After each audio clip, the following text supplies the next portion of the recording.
ministry, not roundtable today. No. We have welcome to the living room. We're glad you're here. That's a good vibe. Come on in, have a seat. Yeah. Have a Coke Zero. That's right. Coke Zero sugar. You got any of that? Can of dry. Ginger ale. Has sugar but no caffeine, so it's all good. So this week we had Hunter preach 2 weeks ago and did a jam up job with that, and we weren't able to podcast last week because I gave myself a chemical eye burn. Essentially, you were out, so you didn't see it. How was spring break? You were on spring break. It was really fun. Y'all went down to Florida. Mm-hmm. Yep. Much needed break from school. Yeah, y'all packed a lot into that trip. Oh yeah, it wasn't necessarily restful, but it was restful in the fact that we weren't in school. Got your spirits high. Exactly. Just rejuvenated that. Yeah. For sure. Florida's a fun spot. Florida's wild though. Yeah. You never know what you're gonna get when you really cross that line. Especially you get down the beach. If you get further south too. I mean, you got python, snakes, and Everglades. I was trying to find a python. Every time I go to a lake, I was looking for gators. Wait, you're looking for gators? Well, I wanted to see a python from far away. I just want to know what it looks like. It's like a snake. Well, I know, but they're huge. They have big hunts down there, they all go. It's crazy. It's so there's a bounty by the Florida government that the hides are expensive. They make boots, they make wallets, all kind of stuff. There's a guy I follow on Instagram that's pretty incredible at hunting those things. It's crazy. Invasive species, they're taking over. They're eating the alligators down in the Everglades. Yeah. Yeah, which is crazy. You got to see two former students, Brandon and Brooke. Brandon and Brooke. Their apartment's cute. Very cute. Did you see an alligator from their house or their apartment? So they have a little lake that's in their apartment community or whatever, but they only had a little alligator that was perched up. But sometimes they have. It's the pet one. It's just the community. Sometimes pet they have big ones because there's a little sand area, basically the little shore around the lake there, and sometimes there'll be big ones. But I didn't get to see. So me and Hannah did their premarital counseling, and I was infatuated that they had alligators all off their back porch pretty much, so they could see. Brooke and Brandon were telling us about it, and I was just I gotta come.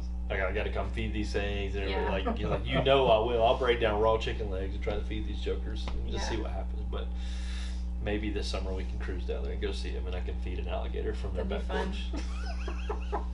Local college pastor gets hand bitten off by alligator in Florida as he tried to feed. Can you imagine? I can actually. I can actually imagine that happening. Well, that's good. I'm glad you get spring break. Semester's coming to a close. Mm-hmm. That's crazy. Yeah, it's going by fast. That is crazy to me. Today is March 30th, and we only have 4 more. I feel it was just March 1st, yesterday. I know. Yeah, this March is going by so fast. But we've had a lot happen this semester, man. We've seen the Lord work crazy in Taylor's College. We've seen just a lot of numerical growth come in this room. It's been I'm looking at the tables now, just how full it is. Mm-hmm. But also too, just people getting it. We had a great time last night at the gathering with several students that went overseas on spring break mission trips. They didn't go to Florida. They actually went to serve Jesus. But they went to some pretty awesome places. And last night, Ben was cracking me up like crazy. That boy's something ready to else. preach. Yo, man, but his talking about running from that tree falling. Oh, that was and so that funny. guy climbing the tree, throwing fruit at him. I was rolling, man. When you were Myrtle Beach, and you said, "Well, do I write that in my notes?" So that's so true. It's so true. That's I think next time he goes on a mission trip, he needs to wear a GoPro. Oh so my we can gosh! all see What if we just mic'd him up? That would be so funny. We mic'd Just him the up. way he talks is great. Man, that southern drawl that he has is so good. Man, and then the trip to Jordan that they went on was awesome to hear about that. Mm-hmm. And it's just the 2 different styles, and there's many other styles of ministry and missions to go on, and thought that was great. Let's rewind a couple weeks back to when you taught. Right. That was a good week. That's when I started with the whole eye issue. It really worked out good because you couldn't have preached those. And that's God the thing. things, right? I was feeling fine, but I looked awful. You looked rough. I looked terrible. Yeah. And so Hunter taught for us, and came out of Luke 9. Yep, and gave a couple stories. So lead us in on a little bit of that. What you talking about? So I mean, I just been reading in Luke probably for a few weeks prior to the sermon, and when I got to the end of Luke 9, Jesus talks about putting your hand on the plow. And for those who haven't seen the sermon, my grandfather, we have a farm out in Batesburg, South Carolina. So that's in Lexington County, where I'm from. And so I had a lot of experience on there on the farm growing up, and so it just made me think of him. I said, man, it's just so applicable to life, and that just what Jesus is saying. Hey, like following me, I'm all that should matter in your life, and I should be no more priority. And I think a lot of times, like I said in my sermon, you look back in life at past relationships and college experiences, maybe classes and stuff like that, and sometimes you just can't let go, and it weighs people down to what really matters, and that is Christ. So also talked about Sodom and Gomorrah, Genesis 19, Lot's wife. Her looking back, and that cost her life. So yeah, all in all, I mean, I think for the first time, for me doing that, I felt like I did okay. Yeah. It was, one under my belt, and I was very thankful to have the opportunity to do that. So it was good, and just to see the people, coming to me afterwards. Even people who watched the live stream. People text and call me. Meant a lot to me. So yeah, it was a cool experience, just seeing how God used me to minister to the college students and just other people in general. Yeah, it's good. That was a good night. I enjoyed that, and to be a spring break week, we had a pretty good crowd in here. I was kind of shocked. 43, I thought we'd be way down, but 43 was fun. It was still a good room size, and just that importance of thinking about So I think so often the enemy just reminds us of who we were, or things that we did wrong in a relationship, or things we could have done better, or just the cost of following Christ. Man, this is holding me back. As Scripture talked about, that let the dead bury their dead. That piece too, and looking ahead and being intentional with the Lord with that is just I don't know. It's just something that just when you grasp it and finally get it, it's I don't even really care about anything else. I'm just trying to move forward with life, with what the Lord wants me to do. What Ben said last night with when he finally was doing what God called him to do, which I related to that. You just get this peace that surpasses all understanding. It's so true. It's he was saying he's running from it in a way, and I was I totally relate to that. Me and him talked after the service. And it's kind of cool to see how we were in the same boat and still are in a lot of ways. But doing what God's called you to do, and just being the man or woman God's called you to be, that's key. And a lot of people overlook that. Yeah, that's good. You weren't here for that one, were you? Mm-mm. Yeah, you were. That was during spring break for that one. Yeah. Living it up. Oh yeah. St. Augustine. The dream, celebrating friends and all that stuff. That's good. That's on our live stream. We'll try to link that down below, so if you might want to go back and watch that. It was a good one. Had to go in and check it out. And then last night we had our missions panel. I call it a missions panel. I don't really know. I mean, it what kind of was. It really was, yeah. But that was I really was thinking man, I want to do more stuff like that. But I don't know how to gauge the room. Do you prep people, say, hey, next week we're doing this missions panel? Because I don't want people to think Alex isn't teaching, or somebody's not teaching, so I'm not going to go. You know what I'm saying? I don't want people to think you're going to miss out on something, or maybe it would be something where a lot of people would come to something like that. Hey, it's gonna be a student-led night, see what that's like. So I don't know, looking ahead now that semester's about done, looking ahead through summer plans to put this into perspective and do it. Somebody's calling me. This is a spam thing. Should I answer it? And I hung up. Oh. Just do it on the air. You should next time. Hello, we're calling about your car insurance or your car coverage. What do? Your car coverage is running out. I've never had car coverage. I don't know what you're talking about. They called my grandpa. He's mid-70s the other week. They said, you hadn't paid your student loans. He's y'all about 50 years too late. She gone. Yeah. I just tell him, sorry, my dad worries about that. Bye. You have the wrong number. I'm not from here. That's what I tell him, in Walmart too. Those AT&T guys. I don't know. Those guys are so annoying. Yeah, how can you sell stuff in Walmart? Yeah. People are just there for groceries. So it's funny. Yeah. So we have AT&T for phone and internet. So when they approached me, they're like, "Hey, can we?" I said, "I already have it." They're like, "Well, what about yours?" I said, "I already have it." And they're like, "Well, is it fiber?" I already have that too. What megabit speed? And I was like, "Whatever your newest one is, I already have it." And just like, "Oh, well, great, keep it up." Just, all right, thanks. Already I'm have all it. caught up, thanks. It really is. And like one guy was like, "There's no way." I was like, "Dude, I promise you, I have the 1,200 megabits internet with you, got megabytes, whatever it is, and I Yeah. have my phone service to your house." I was like, "I'm good." He was like, "Okay, great." So anyway, last night, the missions panel, I titled it like "Go with Love," and I was trying to get across the idea of like when we go and just in our day-to-day life and what we're doing at work, at school, with friends, whatever, find ourselves downtown, hanging out with friends, whatever it may be.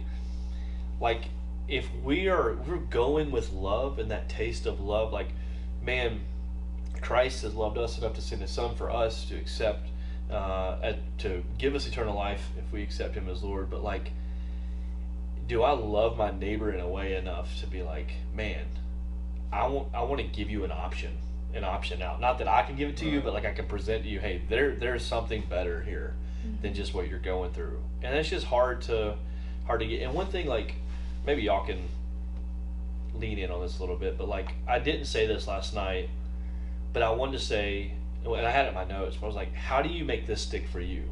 Because I can stand up here and preach this every week, you know, and tell you this and be passionate about this, but at what point does it stick for you? Obviously, I think that's the Lord softening your heart finally to whoever it is in the room, kind of like getting that mindset, like, oh my goodness, nothing else does matter in my life. Like, this is right. Everything that I do, I want to push through the lens of the Lord.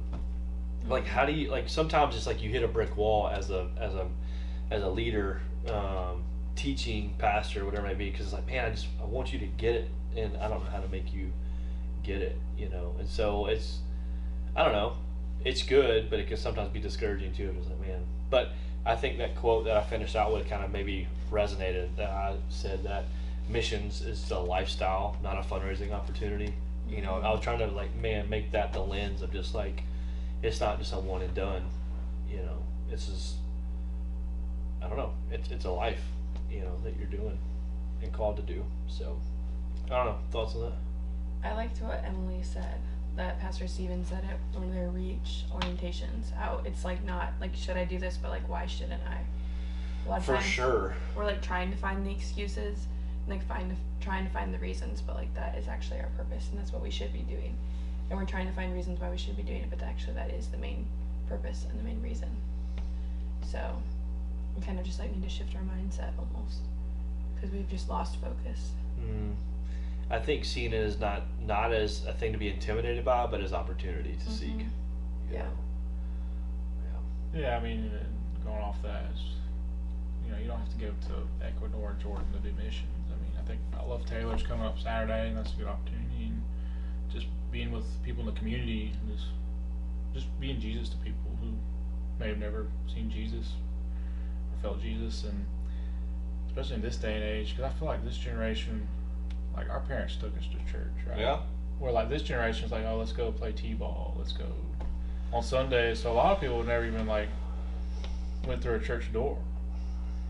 And so I try to come from that lens of just trying to act like Jesus. It's hard. I'll say we're never gonna act fully like Him, but just to be a light to people. So.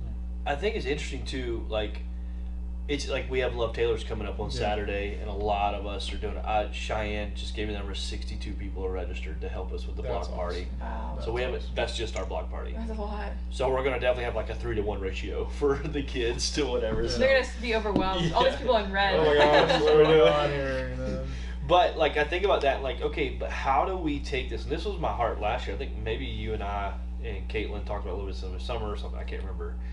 But just like, how do we take this out of just a Saturday and make this like a rhythm of our college ministry to do stuff like this, like all the time, you know, to where this is normal. Like, hey, every 6 weeks we're running a block party here, but in between those 6 weeks we're going and sharing and just being, hey, we're just being a light, we're just being a neighbor, and not always just like pounding people down with the gospel, but just I'm just an ear to listen. Like, you just need to vent because you're 19, got a job, trying to figure life out. I'm just here to listen, you know, like just being Jesus to those people and being not passive but being intentional with that, you know. And so I don't know, I'm really excited about like the finish of the semester and what the summer may bring, because we have a lot of students who are staying this summer. Yeah. We had a good handful last summer, and then this summer is like more, so I'm hoping like it keeps building every year. We have more just hang out over the summer and do stuff, and just to see opportunities to go on Furman's campus and to go love on them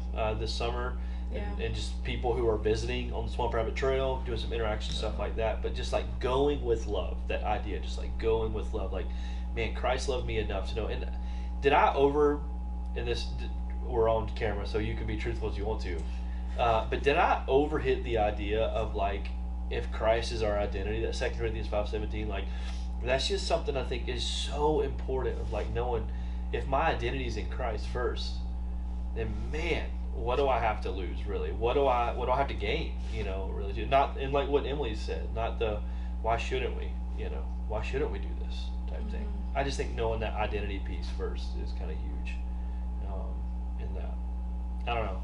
Thoughts on that at all? I feel like you can never overhit that. I feel like it's so key, and a lot of people need to hear it. And I kind of thought about that when I did my sermon, just because, you know, with my experience, like, if your identity is not in Christ, you know, what are you really living for? And for me, it was always football and stuff like that, and very superficial stuff that really at the end of my life wouldn't really matter. Yeah. You know? So what are you living for? Are you living for Christ, or are you living for yourself? And, you know, I think that's the big question you need to ask yourself daily. I don't know. I was thinking about it later. I was like, maybe I just hit that too hard. I don't remember. No, I I don't thought it think was so. spot on. Let me pull up my notes. The 3 things that It was Yeah. like called, commanded, and commissioned. Yeah. Put something after each word. yeah, commission to live was the last one. Yeah. Of course, this is not connecting now, but it's okay. What was it called by grace? No, it was Called- Called to something? it was called to follow. Oh, okay, yeah. And then I had that phrase in there that just, I don't know, for whatever reason, just kind of stuck with me as I was studying this. The made new, act new. Mm-hmm. If you're made new, 2 Yeah. Corinthians 5:17, like you're a new creation. So act like it. You know what I'm saying? Like oftentimes, I don't know. Do you see this on campuses, like where people like catch the fire and it's just like they're gone. Or like at camp. I think at camp, like. And I don't want to Oh, bash the huge. high. you Yeah, know, no, I think it's like, a real thing. I think that's great. Right. But like, I just feel like sometimes, I don't know, like you can feel like, man, 2 Corinthians 5, I am a new creation, I'm made new. But then, and maybe it's the duty of the church. Well, it is the duty of the church. Right. But maybe it's us, like, where we haven't like discipled you well enough to say, hey, this is how you act now. Like, I'm not trying to call you out by no means, but like, this is how you act now. And like what we talked about with our iron stuff, 1 Thessalonians 4:3, it's not that I'm meddling in your affairs. I'm not trying to meddle in this.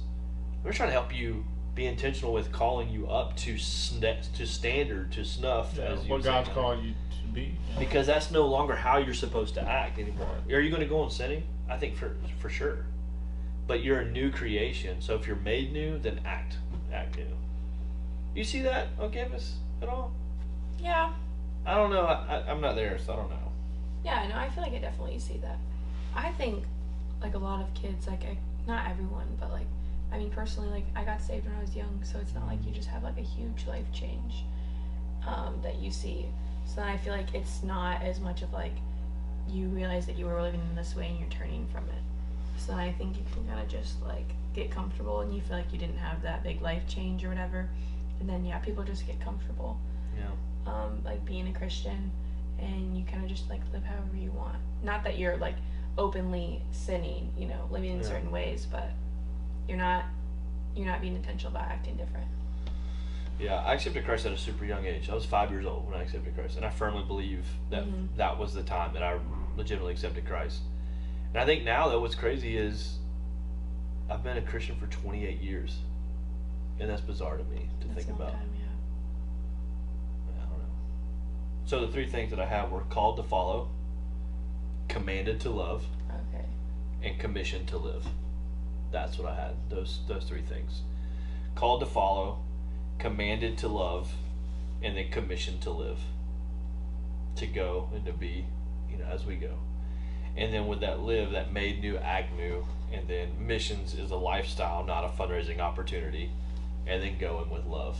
The intentionality of like who we are, we go with love, with the love of Christ, the love of each other, and as a family, going in that. And I think that's key too in missions and just evangelism is that you're not alone on this. No. Take somebody with you. If you're nervous, I'm sure they're nervous too. But go together. There's power in that going together, and there's ways that you meet people that maybe I relate to them better than you did, or you do with them, and it's like, oh man, I'm glad we had somebody here to kind of bounce that off of somebody, Yeah. So, but why is it so hard to grasp? Why is it so hard to do? Not just to live the lifestyle, but to like actually share with people.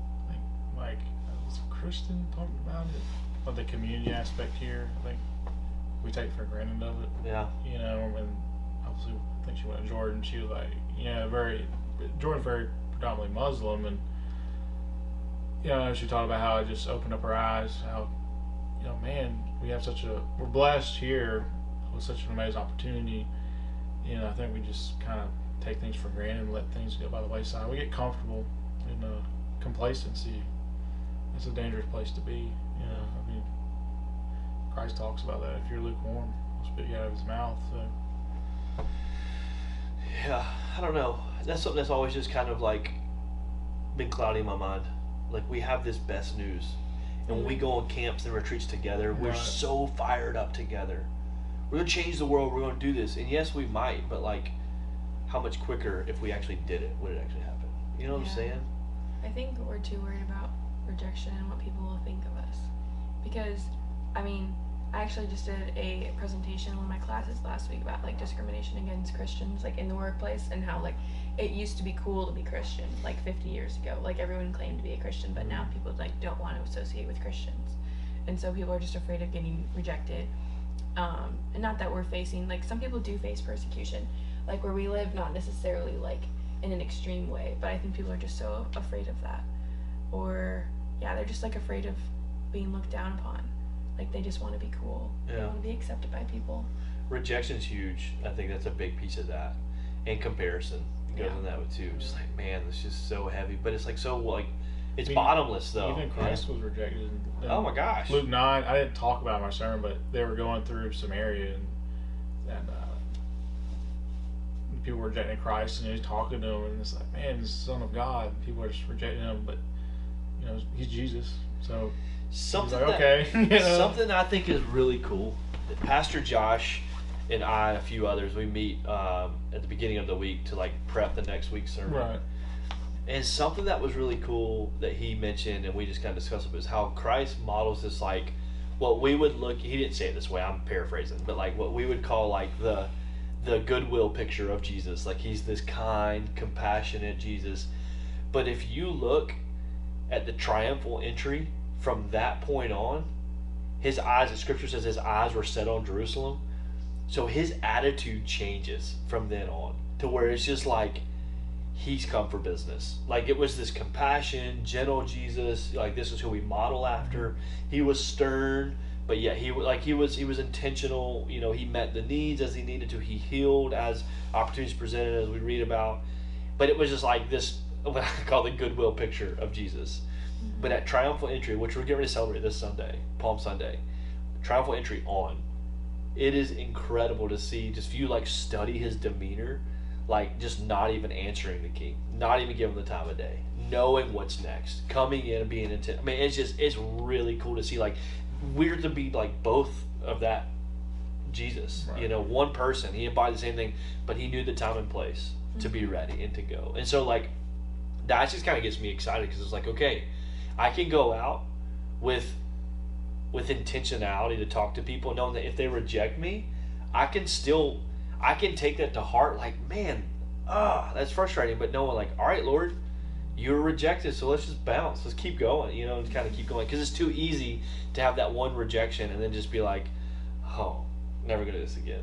I think of it like a middle school dance. Oh yeah, you asked like, a girl. like you ask one. She says no. Courtney told this boy no, Oh, you can't my. dance Broke with his him. heart, It broke his heart, and now like he'll never dance with anybody else again. But like the one boy she did say yes to that you could dance with, man, he's on top of the world now, so you can go dance with anybody. You're not allowed to use me in your illustrations anymore. Why not? Because you never were allowed to dance as a kid, maybe. Today, instead of like our normal discipleship groups at Bob Jones, we had like these like workshops, and it was like on peer-to-peer relationships, and so they got to like the dating portion of it, and this one guy was like, guys need to have backbones, not wishbones, and he was like talking about how guys are just like too afraid, but like girls also need to communicate better. Yeah. So we got some dating relationship advice at Bob Jones today. That's a big deal. That's a very big deal. Yeah, but about the rejection part, I feel like it's ironic because we're afraid to share because we feel like we're going to get rejected because people don't really like Christians and Christianity, but like people don't like us because they view us as hypocrites. But like, how do you change that? Is you reach out to them and you show them love. Yeah. But we're not doing that because we feel like they view us that way. So we're hermetizing back a little bit. But then it's like, well, you need to change that stigma. Yeah. We're not doing anything about it, and so it's not going to change. That's the thing. I think you said it and hit the nail on the head. Like, we're not doing anything to either improve that or to dissuade that in any way. Like, we're stuck. We're complacent. Yeah. And well, I don't even think it's complacent sometimes. I think it's just like we're too afraid to act and too afraid to to be kind of offended or whatever, to be offensive, because we want to be kind. We don't want to be offensive, but the same thing, the gospel is offensive and it's explicit and it demands a response, and so it just takes us to be like, all right, Lord, here goes nothing, and we make it up like we're buying a car. Like it has to be this big ordeal, have all of our ducks in a row, and my money's got to be right, and my mind's got to be ready, and I got to be ready to defend the salesman whenever he comes at me. You're like, no, it's just. But like sharing the gospel should not be something that is just overthought too much to the point of just like, I'm not trying to defend anything except just build community with this person, and just kind of have a conversation. That's just one of the biggest pieces of this, is not to overthink it, and to do it. One thing I didn't say last night that I wanted to say was like, what's the best way to live a life of love is exposure. Just start doing it. And I hate that I missed that last night, but just exposure. Continue to do it. Continue to get the reps, and then go after it. Kind of like preaching. We talk about preaching. Yeah, just practicing. Standing up there and just doing it, right? And it's just like going to class your freshman semester. Right. Like, oh, this is so tough, this new schedule. But just repetition, exposure helps do that. So, anything else on that? I think we're good.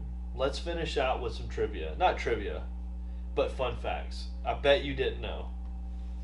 Okay. I bet you didn't know. Tigers have striped skin, not just striped fur.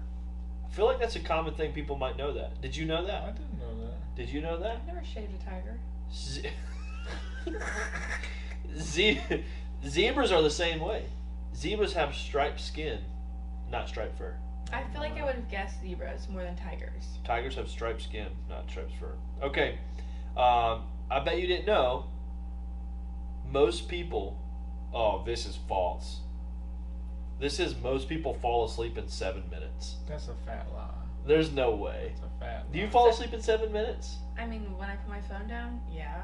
You think so? It takes me Probably. a minute to kind of like.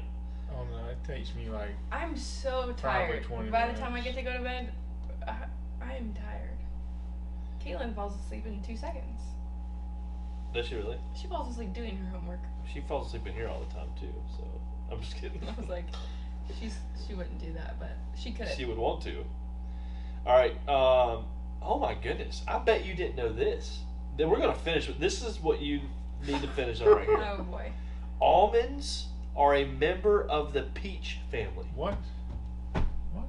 There's a peach family? Who knew? I didn't know that. Aren't I bet peaches you just didn't in the fruit know. family? That almonds are a member of the peach family. What in the world? That's so random. All right, that's how we're finishing. Thanks for tuning in. Hopefully you enjoyed this. Hopefully you got something out of it. And I bet you didn't know that. No. I bet you. I didn't know that. I'm flabbergasted. Hey, go with love. Be intentional. We'll catch you next time.